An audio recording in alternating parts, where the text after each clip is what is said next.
5 نمازیں پڑھنے میں کتنا زور لگتا ہے. اللہ کے واسطے بچوں نماز نہ چھوڑو، کسی حال میں نماز نہ چھوڑو. 1439 سال میں صرف ایک موقع ہے جس میں نماز چھوڑنے کا مجھے کچھ گنجائش نظر آتی، وہ کربلا کا میدان ہے.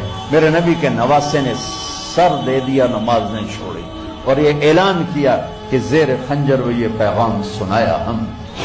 نماز نہ چھوٹے. اس امت کی اللہ سے قربت کی سب سے بڑی نعمت نماز ہے.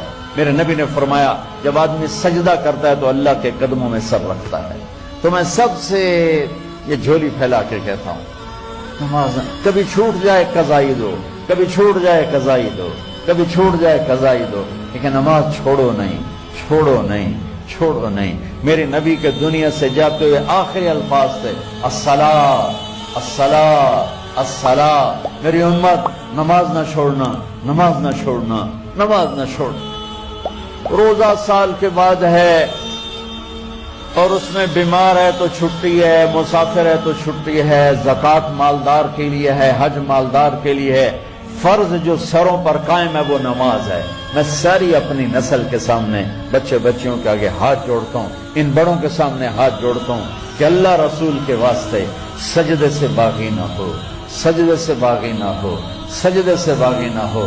نہ کہیں جہاں میں امان ملی، جو امان ملی تو کہاں ملی. میرے جرم خانہ خراب ہو تیرے عفو بندہ نواز میں، اور کہیں جائے پناہ نہیں سوائے اللہ کی بارگاہ میں سجدہ کرنے.